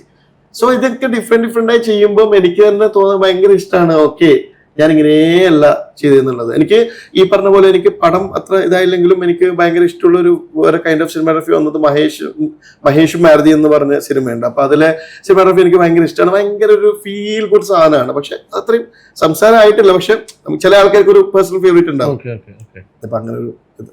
അപ്പൊ ഞാൻ ഇവിടെ ഈ പറഞ്ഞ ഇൻഡിപെൻഡന്റ് കൈൻഡ് ഓഫ് സിനിമകൾ അറ്റംപ്റ്റ് ആയിരുന്നു ഓപ്പറേഷൻ ജാവ. അവിടെ നേരെ ഡ്രാഫ്റ്റിലേക്ക് കൊമേഴ്ഷ്യൽ സിനിമയിലേക്ക് എത്തുവാണ് ക്രിസ്റ്റഫർ അല്ലെ, ഉണ്ണിസാറിന്റെ കൂടെ മമ്മൂക്കാരുടെ കൂടെ അല്ലെ, മെഗാസ്റ്റാറിന്റെ കൂടെ പരിപാടി വന്നിരിക്കുകയാണ്. എന്താണ് ആ എക്സ്പീരിയൻസ്? ഭയങ്കര ഒരു ടെൻഷൻ ഉണ്ടായിരുന്നു ഓഫ് കോഴ്സ്. അപ്പൊ ഫസ്റ്റത്തെ ഒരു 8 days എനിക്ക് ഭയങ്കര ടെൻഷൻ എന്ന് വെച്ച് കഴിഞ്ഞാല് എനിക്ക് ഞാൻ എങ്ങനെയാണോ തരന്റെ കൂടെ അല്ലെങ്കിൽ നമ്മൾ ആനപ്പുറം നിക്കിന്റെ കൂടെ ഇവരുടെയൊക്കെ കൂടെ നിന്നത് പോലെ എനിക്ക് അവിടെ ബിഹേവ് ചെയ്യാൻ പറ്റുന്നില്ല. ഞാൻ ഭയങ്കര ഫ്രണ്ട്ലി ആയിട്ട് വർക്ക് ചെയ്യുന്ന ഒരാളാണ്. എനിക്ക് ഫ്രണ്ട്ലി കൾച്ചറിൽ വർക്ക് ചെയ്യാൻ ഇഷ്ടമുള്ള ഒരാളാണ്. എനിക്ക് എല്ലാവരും മറ്റേ ഈ പറഞ്ഞ ഞാൻ എന്റെ അസിസ്റ്റൻസിനെ അല്ലെങ്കിൽ ഈ പറയുന്ന പോലെ ആർട്ടിന്റെ ആൾക്ക് ആർട്ട് മുത്തേനെ വിളിക്കാറ് അല്ലെങ്കിൽ മോനെന്ന് വിളിക്കാറ്. അത് എന്നെക്കാൾ ഏജുള്ളവരായപ്പോൾ ഞാൻ മോനെ വിളിക്കാൻ എനിക്ക് ഭയങ്കര ഇഷ്ടമാണ്. അപ്പൊ ഞാൻ അങ്ങനെ വർക്ക് ചെയ്ത് ശീലിച്ചത് മൊത്തം അങ്ങനെ ശീലിച്ചത്. അപ്പൊ ഞാനിങ്ങനെ ഒരു ദിവസം ഈ പറയുന്ന എനിക്ക് ഒട്ടും വർക്കൗട്ട് ആവുന്നില്ല. അപ്പൊ ഞാനിങ്ങനെ ഉണ്ണിസാറപ്പോ എനിക്കൊരു പ്രിൻസിപ്പൽ സ്റ്റുഡന്റ് എന്നുള്ള ഫീല് വരികയാണ്. കാരണം അവർക്ക് അത്ര എക്സ്പീരിയൻസ്ഡ് ആയിട്ടുള്ള ആൾക്കാരാണ്. കാരണം മമ്മൂക്ക, ഉദയേട്ടൻ, അപ്പൊ എല്ലാവരും ഇങ്ങനെ നിൽക്കുന്ന സമയത്ത് ഞാനിങ്ങനെ ഒരു ചെറിയ പയ്യൻ ഇവിടെ നിൽക്കുന്ന സമയത്ത് ഞാനിങ്ങനെ ഉണ്ണിസാറത്ത് കാര്യം പറഞ്ഞു, ഉണ്ണിസാറെ എനിക്ക് ഈ പറയുന്ന പോലെ ഇങ്ങനത്തെ ഒരു വർക്കിംഗ് പാറ്റേൺ എനിക്ക് ചെറിയൊരു പ്രശ്നമുണ്ട്. എനിക്ക് ആക്ച്വലി മോനെ കൊള്ളാടാ പോളി മോനെ എന്നൊക്കെ പറയുന്നതാണ് എനിക്ക് ഇഷ്ടം. അപ്പൊ അങ്ങനെയാണ് കുറച്ചുകൂടി. അപ്പൊ എന്നൊന്ന് നോക്കി ഇങ്ങനെ ഏതാണ് എന്നുള്ള രീതിയിൽ നോക്കിയ. കാരണം ബാക്കി ഷോർട്ട് റെഡി അല്ലേ എന്ന് പറയുന്ന സമയത്ത് എനിക്ക് ഒരിക്കലും അവിടെ ആ രീതിയിൽ വർക്ക് ചെയ്യാൻ പറ്റുന്നില്ല. എനിക്ക് ഭയങ്കര ബുദ്ധിമുട്ട്, ഫ്രസ്ട്രേഷൻ അടിക്കുന്നു എനിക്ക്. അപ്പൊ ഞാനിങ്ങനെ പറഞ്ഞ സമയത്ത് പിറ്റേ ദിവസം എന്താ മോനെ ഓക്കെയുള്ള അപ്പൊ ഞാൻ ഓക്കെ ഇതാണ് എന്റെ ഒരു സ്റ്റൈൽ എന്നുള്ള രീതിയിൽ അത് സാറും എനിക്ക് അതുപോലെ തന്നെ ഒരു റെസ്പോൺസ് വന്നപ്പോഴത്തേക്ക് ഭയങ്കര ഓക്കെ.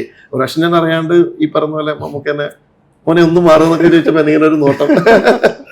മമ്മൂക്കായിട്ടുള്ള എക്സ്പീരിയൻസ് വെച്ചാൽ ഞാൻ ഒരു ക്യാമറാമാൻ്റെ ഏതിപ്പം ആസ് എ ഡയറക്ടർ ഞാനാണെങ്കിലും റൈറ്റർ ആണെങ്കിലും ഏറ്റവും വലിയ അതുകൊണ്ട് ബിഗ് ഹംസോട് വർക്ക് ചെയ്യാൻ ആ ഒരു ചാൻസ് വളരെ ഷോർട്ട് നിങ്ങൾക്ക് അത് അച്ചീവ് ചെയ്യാൻ പറ്റി.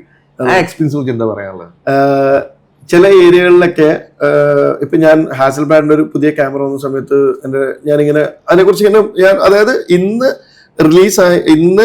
റിലീസായ ഒരു ക്യാമറ ഉണ്ടായിരുന്നു. അപ്പൊ ലോഞ്ചായ ക്യാമറ. അപ്പൊ ഞാൻ ഇങ്ങനെ അതിനെക്കുറിച്ച് ഇങ്ങനെ ഇതാക്കുന്ന സമയത്ത് മമ്മൂക്ക അപ്പുറത്ത് ഓൾറെഡി ആ ക്യാമറ ബുക്ക് ചെയ്ത് മമ്മൂക്ക എന്താ പറയുക. അപ്പൊ ആ രീതിയിൽ അപ്പൊ ഞാനിങ്ങനെ ചിന്തിക്കാണ്. കാരണം ഞാൻ ഇത്രയും പുതിയ ടെക്നോളജീസിൽ അപ് ടു ഡേറ്റ് ഉള്ള ആള്. അപ്പൊ ഞാൻ ഓൾറെഡി അനമോഫിക് ലെൻസിലാണ് ഷൂട്ട് ചെയ്ത്. അപ്പൊ അനമോഫിക് ലെൻസിന്റെ കറക്റ്റായിട്ട് റേഞ്ചും ഈ പറയുന്ന പോലെ അത് കറക്റ്റ് ഫ്രെയിം ചെയ്യുമ്പോഴേക്കും മൂപ്പർ ഇപ്പൊ ചിലപ്പോൾ അതായത് വളരെ മൈന്യൂട്ടായിട്ട് മൂപ്പർ ഒരു സജഷൻ പറയുള്ളതായിരുന്നു. അപ്പൊ അടുത്ത് പറഞ്ഞു ഒന്നുകൂടി ഇങ്ങോട്ടേക്ക് ഒന്ന് ആംഗിൾ ചെയ്ത് കഴിഞ്ഞാൽ അപ്പൊ ഞാൻ ഓക്കെ. കാരണം അവർ അത്രയും എക്സ്പീരിയൻസ്ഡ് ആണ്. സോ ഞാൻ ഒരു ദിവസം ഇതുപോലെ എനിക്ക് ട്രാക്കിൽ നിന്ന് ഷോട്ട് എങ്ങനെ വർക്ക് ആവുന്നില്ല. ഒരു ടോപ്പ് ആംഗിൾ ഷോട്ടിൽ ഞാൻ ആന്തറിൽ ഇങ്ങനെ വന്നുകൊണ്ടിരിക്കുകയാണ്. അപ്പൊ ഞാനിട്ട് മമ്മൂക്ക പറഞ്ഞു അവിടെ വെക്കുക, ഞാൻ 2 സ്റ്റെപ്പ് കുറച്ചും കൂടി ഏർലി വരാന്നൊക്കെ പറയുമ്പോൾ അത് കറക്റ്റായി. അപ്പോ പല രീതിയിലും നമ്മള് പാനിക് ആണെന്ന് കണ്ടു കഴിഞ്ഞാൽ നമുക്ക് ഓഫ്കോഴ്സ് ഞാൻ പറഞ്ഞിട്ടില്ലേ ബിഗ് എമ്മിന്റെ കൂടെ വർക്ക് ചെയ്യുന്ന സമയത്ത് പാനിക് ആവും. ഓഫ്കോഴ്സ് ഞാൻ പലപ്പോഴും പറയാറുണ്ട്, നമ്മളിപ്പോ ഒരു ഞാൻ ഇന്നിനി അനങ്ങില്ല എന്ന് പറഞ്ഞ് നിന്ന് കഴിഞ്ഞാൽ പോലും മമ്മൂക്ക് ഇപ്പൊ നടന്നു വരാണെങ്കിൽ നമ്മൾ അറിയാതെ എണീറ്റ് പോകും. ഓറയാണ്, ഓഫ്കോഴ്സ് ഓറയാണ്. സോ ആ ഒരു രീതിയിൽ അദ്ദേഹത്തിനോട് വർക്ക് ചെയ്യുന്ന സമയത്ത് ഞാൻ ഒരു ദിവസം ഭയങ്കര കോമഡി ഉണ്ടായിരുന്നു. അതായത് രാത്രി നമുക്ക് നൈറ്റ് ഷൂട്ടാണ്. അപ്പൊ മമ്മൂക്ക പെട്ടെന്ന് ഇങ്ങനെ വരികയാണ്. അപ്പൊ ഞാൻ മമ്മൂക്കിന്റെ 2 ഷോട്ട് എടുത്ത് കഴിഞ്ഞ് 3ാമത്തെ ഷോട്ട് എടുക്കാൻ വേണ്ടി ക്യാമറ ഇങ്ങോട്ട് വെച്ചപ്പോഴത്തേക്കും മമ്മൂക്ക ഞാൻ ദൂരത്ത് ഞാൻ ഗുഡ് നൈറ്റ് മമ്മൂക്ക. അപ്പൊ മമ്മൂക്ക എവിടെ ഗുഡ് നൈറ്റ്, ഇനിയും ഷൂട്ടില്ലേ?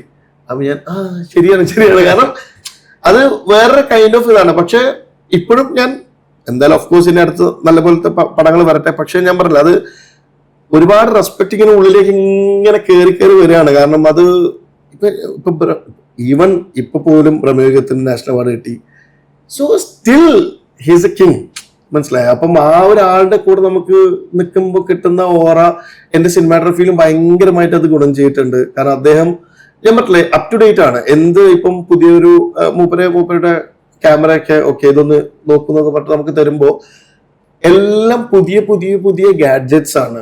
സോ അതിലൊക്കെ അതായത് ഈ ഒരു പ്രായത്തിന് ഇത് പറയല്ല, പക്ഷെ എന്നിരുന്നാൽ പോലും ഇപ്പോഴും അതിനോടുള്ള കൗതുകം തീർന്നിട്ടില്ല എന്നുള്ളതാണ്. അത് ഭയങ്കര സംഭവമാണ്. കാരണം നമ്മൾക്ക് പോലും ഒരു പോയിന്റിൽ ഒരു ഐഫോൺ ഓക്കെ ഇന്നത്തെ നമുക്ക് ഒരു 10 ദിവസം യൂസ് ചെയ്ത് ഓക്കെ, പക്ഷെ സ്റ്റിൽ അതിനൊരു ഫണ്ണിലൂടെ അതിലാ കൗതുകം കണ്ടു പോകുന്നു. പിന്നെ മൂപ്പരുടെ കൂടെയുള്ള ആൾക്കാരൊക്കെ എന്ത് യങ് ആയിട്ടുള്ള ആൾക്കാരാണ്, എത്ര കൂടെ സംസാരിക്കുന്ന ആൾക്കാർ. അപ്പം സ്റ്റിൽ അപ് ടു ഡേറ്റ് ആയിട്ട് നിൽക്കുന്ന ഒരു മനുഷ്യനെ ഞാൻ ഇതുവരെ കണ്ടിട്ടില്ല ഇങ്ങനെ ഒരാളെ. അത്യാവശ്യം കുറെ എക്സ്പീരിയൻസ് സിനിമയിൽ തീർച്ചയായും. ഏറ്റവും ബെസ്റ്റ് മൊമെന്റ് ഏതാണ് സിനിമയില്? അത് വളരെ ഒരു കൊടുക്കുന്ന ചോദ്യമാണ്. കാരണം എന്താണെന്ന് വെച്ചാല് എനിക്ക് അങ്ങനെ ചോദിക്കുമ്പോൾ എനിക്ക് എന്റെ ഫസ്റ്റ് മൂവി തന്നെയാണ്. കാരണം ഫസ്റ്റ് മൂവിയിൽ ഞാൻ ആഗ്രഹിച്ചിട്ടുള്ള ആരി ക്യാമറയിൽ ആ ഒരു വ്യൂ ഫൈൻഡറിലൂടെ നോക്കുമ്പോഴുള്ള ഫസ്റ്റ് ഷോട്ട് എന്ന് പറയുന്നത് എന്റെ കണ്ണ് നനച്ചിരിക്കുന്ന ഷോട്ടാണ്. ഒരു അമ്പലത്തിലുള്ള ഷോട്ടായിരുന്നു. അപ്പോൾ അതാണ് എന്റെ ഫസ്റ്റ് മൂവി. കാരണം അതിലൂടെയാണ് ഞാൻ ഇപ്പോഴും ഇങ്ങനെ വന്നിട്ടുള്ളത്. ഇവിടെ നിൽക്കുന്നതും ഇനി അങ്ങോട്ടേക്ക് പോകുന്നതൊക്കെ ആ ഒരു ആനപ്പുറമിലെ വേൾഡ് അപ്പ്. എനിക്ക് നിഖിലിനോട് ഭയങ്കര വലിയ താങ്ക്സ് പറയാം. എന്റെ ഫ്രണ്ട് അനൂട്ടൻ, അവരൊക്കെ ഭയങ്കരമായിട്ട് തന്നെ അതിന്റെ പ്രൊഡ്യൂസർ ഫൈസൽ എല്ലാവരും ഞാൻ ഈ സമയത്ത് ഓർക്കുന്നു. ആ ഒരു മൊമെന്റ് ആണ് അല്ലേ? പിന്നെ ഉറപ്പായിട്ട്. കാരണം ഇനി അങ്ങോട്ട് എത്ര വലിയ മൊമെന്റ് ആണെന്ന് പറഞ്ഞാൽ പോലും ഒരാളുടെ ഫസ്റ്റ് ലൈഫിലെ ചേഞ്ച് ചെയ്യുന്ന മൊമെന്റ് എന്ന് പറയുന്നത് അത് തന്നെയാണല്ലോ, ഫസ്റ്റ് സ്റ്റെപ്പ് ആണല്ലോ. അപ്പൊ ഞാൻ ഒരു ക്വസ്റ്റ്യൻ ചോദിക്കുകയാണ്. ഓക്കെ, 3 പേര്, നജീം കോയ, തരുൺ മൂർത്തി, വർഷ, ആരാണ് ഫേവറേറ്റ് ഡയറക്ടർ? ഫേവറേറ്റ് ഡയറക്ടർ എന്റെ പടങ്ങളൊക്കെ കളയാനുള്ള പരിപാടി ഇല്ല. നജീം കോയ എന്ന് പറയുന്നത് ഞാൻ 3 പേർക്കും ഡെഫിനേഷൻ തരാം. അതെ. നജീം കോയ എന്ന് പറയുന്നത് എപ്പോഴും എന്നെ ഒരു ബ്രദറിനെ പോലെ നീ ഫുഡ് കഴിച്ചോടാം, അല്ലെങ്കിൽ അതായത് എനിക്കൊരു തലവേദന വന്നാലോ എന്ത് കാര്യം നമ്മളിപ്പോ ഒരു സ്വന്തം ചേട്ടൻ കൂടെ നിൽക്കുന്ന ഒരാളാണ് നജീം കോയ. അപ്പം ഞാനിപ്പോ പറയട്ടെ, ഞാൻ തരുൺ മൂർത്തി ഫസ്റ്റ് പറയുന്നു തന്നെ വിചാരിക്കുക, നജീംക്കൊക്കെ അതൊരു കുഴപ്പമുണ്ടാവില്ല. കാരണം നജീംക്കടുത്ത് ഇക്കാന്ന് പറഞ്ഞ് കെട്ടിപ്പിടിച്ച പ്രശ്നം തീർന്നു. തരുണിന് എനിക്കറിയില്ല. കാരണം തരുണ് ഞാനും കൂടിയിട്ട് ആ ഒരു അങ്ങനെ ഒരു റിലേഷൻ അല്ലെങ്കിൽ പോലും ഫ്രണ്ട് ആയിട്ടുള്ള നല്ലൊരു റിലേഷനാണ്. ഞാനിപ്പം തരുൺ പ്രൊഫഷണലി നമ്മൾ നല്ല ബന്ധമാണ്. പക്ഷെ അല്ലാതെ ഇപ്പം ഫ്രണ്ട്ഷിപ്പിലൂടെ എങ്ങനെയാന്ന് ചോദിച്ചാൽ ഫ്രണ്ട്സ് ആണ്. ബട്ട് നജീം കോയ നേരെ തിരിച്ചാണ്. കാരണം എല്ലാ ദിവസവും അതായത് ഒരു 1 വീക്കിൽ ഒരു 2-3 ഡേയ്സ് ഈവൻ നമ്മൾ വിളിച്ചിട്ടില്ലെങ്കിലും പ്രശ്നം പറയുന്ന നമ്മുടെ കൂട്ടുകാരനാണ്. നീ എന്താണ് വിളിക്കാൻ നമുക്ക് പറയുന്നത് അങ്ങനെ ചോദിക്കുമ്പോൾ നമുക്ക് അത്ര ഇഷ്ടമുള്ള ആളല്ലേ ചോദിക്കാം. അങ്ങനെ നോക്കുമ്പോൾ നജീം കോയ ഫസ്റ്റ്. തന്മൂർത്തി ഇപ്പം വർഷ എന്ന് പറയുന്നത് എനിക്ക് ഈ പറയുന്ന പോലെ നല്ലൊരു ബന്ധം തന്നെയാണ്. പക്ഷെ നമ്മൾക്കൊരു ഡയറക്ടർ എന്നുള്ളതിനേക്കാൾ മുകളിൽ നമ്മൾ ഇതുവരെ സംസാരിക്കുകയൊന്നും ഉണ്ടായിട്ടില്ല. കാരണം നമ്മള് ഈ പറഞ്ഞ ഇത് ഇറക്കാൻ ഒരുപാട് കഷ്ടപ്പെട്ടു. ആ സമയത്തൊക്കെ കട്ടൊക്കെ കൂടെ വന്നിട്ടുണ്ട്. പക്ഷെ ഈ പറയുന്ന പോലെ ഒരു ജസ്റ്റ് ഫ്രണ്ട്സ് എന്നുള്ള രീതിയിൽ തന്നെയാണ്. പക്ഷെ നമ്മൾ ഡയറക്ടർ സിനിമാറ്റോഗ്രാഫർ എന്ന രീതിയിൽ അടിപൊളിയാണ് വർഷ. ഞാൻ ഫിലിം സ്കൂളിൽ പഠിക്കാൻ പോകുന്നു, മേക്കിംഗ് വീഡിയോ ആയിട്ട് ഫിലിം സെറ്റുകൾ അലഞ്ഞു നടക്കുന്നു അല്ലേ? ആ സമയത്തൊക്കെ നമ്മളൊരു ലുക്ക് ആഫ്റ്റർ ഒരു സിനിമാറ്റോഗ്രാഫർ ഉണ്ടാവുമല്ലോ. ഇയാളെ പോലെ എനിക്ക് ആരായിരുന്നു? എനിക്ക് സത്യം പറഞ്ഞാൽ രാജീവ് രവി ആയിരുന്നു. അതെ. കാരണം രാജീവ് രവി സാർ ഈ പറയുന്ന പോലെ പാൻഡേൽ അന്നും ഈ പറഞ്ഞ ഗാങ്സ് ഓഫ് വസൈപൂറൊക്കെ സമയത്തൊക്കെ ഞാൻ എപ്പോഴും എനിക്ക് അങ്ങനെ ഒരു സിനിമാറ്റോഗ്രാഫർ ഇപ്പം ഷൈജുക്ക് ഞാൻ പറഞ്ഞ ആ ഒരു കാറ്റഗറിയുള്ള ആൾക്കാർ അമലേട്ടൻ ഉണ്ടെങ്കിൽ പോലും അമലേട്ടന്റെ സ്റ്റൈൽ എത്രത്തോളം എനിക്കത് അതുപോലെ ക്യാപ്ചർ ചെയ്യാൻ പറ്റുന്ന എനിക്കറിയില്ല. കാരണം അദ്ദേഹം വേറൊരു കൈൻഡ് ഓഫ് വർക്ക് ടെക്നിക്കലി ഭയങ്കര ബ്രില്യൻ്റാണ്. ബട്ട് എനിക്ക് എന്റെ ഒരു കൈൻഡ് ഓഫ് വർക്കിംഗ് പാറ്റേണിൽ എനിക്ക് രാജീവ് ഏട്ടനെ പോലെ ആയാൽ കൊള്ളുന്നുണ്ടായിരുന്നു. Santosh Sivan sir of course, പക്ഷെ ഞാൻ പറഞ്ഞില്ല അവരുടെ ഒക്കെ സ്കെയിൽ വേറെ രീതിയിൽ നിൽക്കുന്നതാണ്. ബട്ട് രാജീവ് ഏട്ടന്റെ ഒരു സ്റ്റൈൽ ഓഫ് രീതി എന്ന് പറയുന്നത് ഭയങ്കര, നമ്മളിപ്പം ഇപ്പൊ ഈ ഒരു രീതിയിൽ ഇവിടെ കുറെ ആൾക്കാർ ഇരിക്കുന്നുണ്ട്, അവർക്കൊക്കെ ഇപ്പൊ നമ്മളെ കൂടെ സംസാരിക്കുമ്പോൾ ഒരു ഫീൽ ഉണ്ടാവില്ല. അവരും ഇവിടെ കൂടെ കേട്ടോണ്ടിരിക്കുകയാണ്. ആ ഒരു ഫീൽ എനിക്ക് പലപ്പോഴും രാജീവ് സാറിന്റെ ഫ്രെയിംസിൽ തോന്നിയിട്ടുണ്ട്, നമ്മളും അതിൽ ഇന്നാണെന്നുള്ളത്. ആ ഒരു സാധനം, കാരണം സിനിമാറ്റോഗ്രഫി പടത്തിന്റെ മുകളിൽ പോവാത്ത രീതിയിൽ എനിക്ക് ഭയങ്കര തോന്നിയൊരു സിനിമാറ്റോഗ്രഫർ ഇതാണ്. പിന്നെ ഷൈജുക്കയും അതുപോലെ തന്നെ ഉള്ള ഒരു ഫേവറേറ്റ് ആയിട്ടുള്ളതാണ്. പുറത്ത് ഒരുപാട് കാലം സിനിമാറ്റോഗ്രഫർ, കാരണം എന്റെ ഫ്രണ്ട് അബ്രൂസ് വിളിച്ചത് ചിന്ന ലുബേസ്കി എന്നൊക്കെയാണ് ആ സമയത്ത്. അപ്പോൾ ഞാൻ ഓക്കെ ഇമാനുവൽ ലുബേസ്കിനെ പോലെ ആവണം.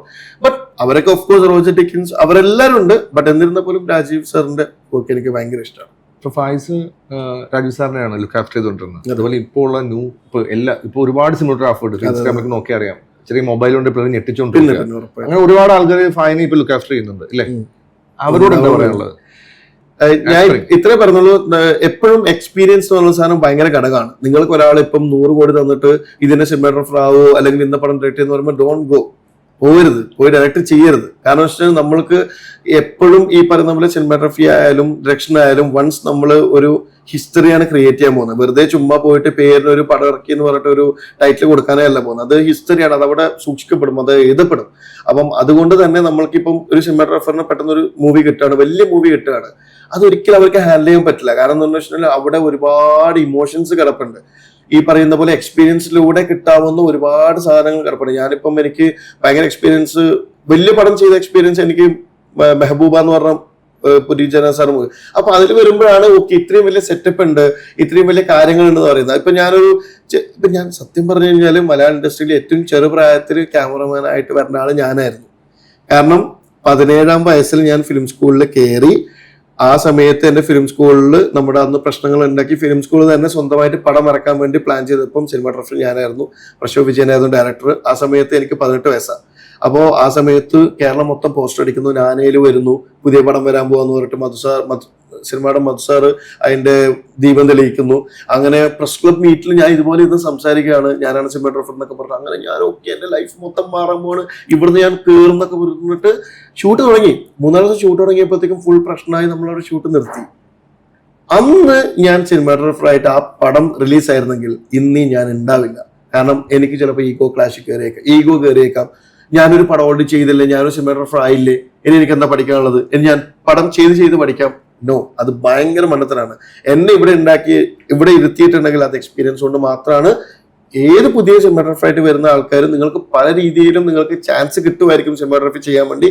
പക്ഷെ എക്സ്പീരിയൻസ് ആയിട്ട് നിങ്ങൾക്ക് തോന്നാണ് ഏത് വലിയ പടം എനിക്ക് ചെയ്യാൻ പറ്റുമെന്ന് തോന്നുകയാണെങ്കിൽ യു ക്യാൻ. ഫായെ കുറിച്ച് ഞാൻ അറിഞ്ഞത് വളരെ കുറച്ച് മിനിമം ലൈറ്റ്സ്, എക്യുപ്മെന്റ്സ് ഒക്കെ വളരെ കുറച്ച് യൂട്ടിലൈസ് ചെയ്യുന്ന, എന്നാൽ കിട്ടുന്ന എക്യുപ്മെന്റ്സ് കൊണ്ട് മാക്സിമം ഔട്ട് വരുന്ന ഒരാളാണെന്നാണ്. പല ലിസ്റ്റുകൾ നമ്മൾ നോക്കുമ്പം അവർക്ക് ഒരുപാട് ലിസ്റ്റ് ഓഫ് സാധനങ്ങൾ കാണും, മനസ്സിലായി? ഇതൊന്ന് യൂട്ടിലൈസ് ചെയ്യുന്ന വളരെ, ഇപ്പൊ നമ്മൾ പ്രൊഡ്യൂസ് ചെയ്യുമ്പോൾ നമുക്ക് ഞാൻ ആദ്യം ഏറ്റവും സംസാരിക്കുന്നതാണ്, എടാ നിങ്ങൾ എടുക്കുന്നുണ്ടെങ്കിൽ യൂട്ടിലൈസ് ചെയ്യണം. അങ്ങനെ ഒരു ആസ് എ ടെക്നീഷ്യൻ അതെങ്ങനെയാണ് വിലയിരുത്തുന്നത്?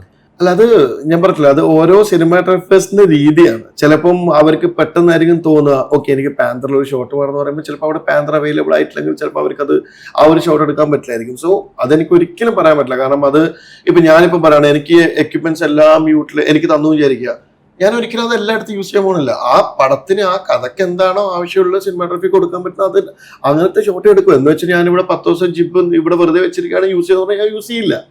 കാരണം അതിൽ കാര്യമില്ല. കാരണം ആ സീനില് ആ ജിബിന്റെ ആവശ്യം ഉണ്ടെങ്കിൽ ഒക്കെ എടുത്ത്, അല്ലാതെ രാവിലെ വൈകുന്നേരം വരെ ജിബ് ഉണ്ട് അതുകൊണ്ട് നിങ്ങൾ വെറുതെ ഒരു ഷോട്ടുകൾ എടുക്കുന്ന പറഞ്ഞാൽ എടുക്കരുതെന്നേ ഞാൻ പറയുള്ളൂ. കാരണം അത് അങ്ങനെ തന്നെ ഫോളോ ചെയ്യുക. അത് ആ ഒരു സിനിമാറ്റോഗ്രാഫർ ആവശ്യം, അത് ഞാൻ പറഞ്ഞില്ല, ഓരോ സിനിമാറ്റോഗ്രാഫേഴ്സിന്റെ രീതിയായിരിക്കാം. ചിലപ്പോൾ ഞാൻ ഇങ്ങനെ പെട്ടെന്ന് ഇങ്ങനെ ഇരിക്കാൻ വരെ സ്റ്റഡി ക്യാമുണ്ടല്ലോ ഒരു ഷോട്ട് എടുത്തേക്കാം എന്ന് തോന്നാം ചിലപ്പോൾ. അപ്പൊ രണ്ട് രീതിയാണ് എനിക്ക് കിട്ടുന്ന.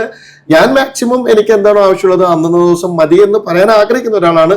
ഇപ്പൊ ഞാൻ പറഞ്ഞ ക്രിസ്റ്റഫർ എന്ന് പറഞ്ഞ പടത്തില് എനിക്ക് പാന്തർ ഉണ്ടായിരുന്നു ത്രൂ ഔട്ട്, ജിബ് ഉണ്ടായിരുന്നു ത്രൂ ഔട്ട്, സ്റ്റഡി ക്യാം ഉണ്ടായിരുന്നു ത്രൂ ഔട്ട്. പക്ഷെ എന്ന് വെച്ചാൽ എനിക്ക് എല്ലാം കൊണ്ട് എടുക്കാൻ പറ്റില്ല. പക്ഷെ നമ്മൾക്ക് നന്നായിട്ട് അതിന്റെ ഔട്ട്പുട്ട് കൊടുക്കാൻ പറ്റി. ക്ലൈമാക്സ് ഷോട്ട് ഭയങ്കര അടിപൊളിയാണ്, അവരെ കിടക്കുന്ന ഷോട്ട്. എന്താണ് ടെക്നിക്കൽ ഡിസ്ക്രിപ്ഷൻ എന്താണ്? ടെക്നിക്കൽ എനിക്ക് ആദ്യം ഉണ്ടായിരുന്നു ഫസ്റ്റ് തന്നെ ഒരിക്കലും അതിന്റെ വൈഡ് പോകരുത് എന്നുണ്ടായിരുന്നു. Wide in the sense top angle wide, കാരണം അതിലാണ് അതിന്റെ ഒരു ഫ്ലേവർ കിടക്കുന്നത്. സോ അതുകൊണ്ട് അതിന്റെ ഒരു പിന്നെ ടൈം ഭയങ്കര ലിമിറ്റഡ് ആയിരുന്നു, കാരണം 10 മണിക്ക് ശേഷം അവിടെ ഷൂട്ട് ചെയ്യാൻ പറ്റില്ല, കാരണം വെച്ചാൽ 3 ഡിഗ്രി സെൽഷ്യസ് ആണ്. സോ മാക്സിമം നമ്മൾക്ക്, അപ്പോൾ ഞാൻ വർഷം കൊണ്ട് പ്ലാൻ ചെയ്ത് ഓക്കെ എന്നാൽ പിന്നെ നമുക്ക് ടോപ്പ് ആംഗിൾ മാക്സിമം ഷോട്ട്സ് ഓരോ ആക്സസ് ആയിട്ട് എടുത്തിട്ട് നമുക്ക് കുറച്ച് വൈഡ് എടുക്കുക, അതിന്റെ മിഡ് എടുക്കുക, അതിന്റെ ക്ലോസ് എടുക്കുക, അതിന്റെ ത്രൂ ഔട്ട് സംസാരിച്ചുകൊണ്ടേ ഇരിക്കുക എന്നുള്ളത് പറഞ്ഞ് പ്ലാൻ ചെയ്തിട്ടാണ് അങ്ങനെ. അതുകൊണ്ടാണ് ആ മാക്സിമം ടോപ്പ് ആംഗിളിൽ തന്നെ, കാരണം അവർ ആകാശം നോക്കി കിടക്കുകയാണ്. സോ അവർ ആകാശം നോക്കി കിടക്കുന്ന കൂടെ നമ്മളും ആ ഒരു ഫീല് നിൽക്കാൻ വേണ്ടിയിട്ടാണ്, കാരണം അവരിങ്ങനെ നോക്കി നിൽക്കുന്നത് ആ ഒരു ഫീല് കിട്ടാൻ വേണ്ടിയിട്ടാണ് ആ ടോപ്പ് ആംഗിളിൽ തന്നെ മാക്സിമം വർക്ക് ചെയ്തത്.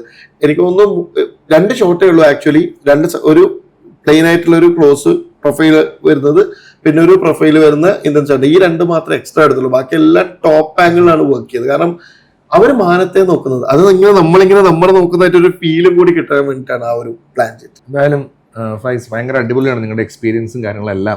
ഇനിയും ഒരുപാട് ചർച്ചകളാകട്ടെ, ഒരുപാട് സിനിമകൾ വരട്ടെ. എന്തായാലും ചിന്ന ആസ് ഇറങ്ങാൻ പോവാണ് അല്ലെ OTT-യിൽ. അത് OTT-ൽ 20th ഇറങ്ങാം. അപ്പോൾ അത് എന്താണ് പ്രേക്ഷകരോട് പറയാനുള്ളത്? പ്രേക്ഷകരോട് പറയാനുള്ളത്, ഇപ്പോഴും 2-3 തിയേറ്റേഴ്സിൽ ഇപ്പോഴും ചിന്നച്ചി കിടപ്പുണ്ട്. അപ്പം ട്രിവാൻഡ്രത്ത് ഒരു ഷോ ലുലുവിന്റെ കിടപ്പുണ്ട്. അങ്ങനെ ആ ഒരു എക്സ്പീരിയൻസ് കിട്ടിയാൽ അത്രയും നല്ലതാണ്.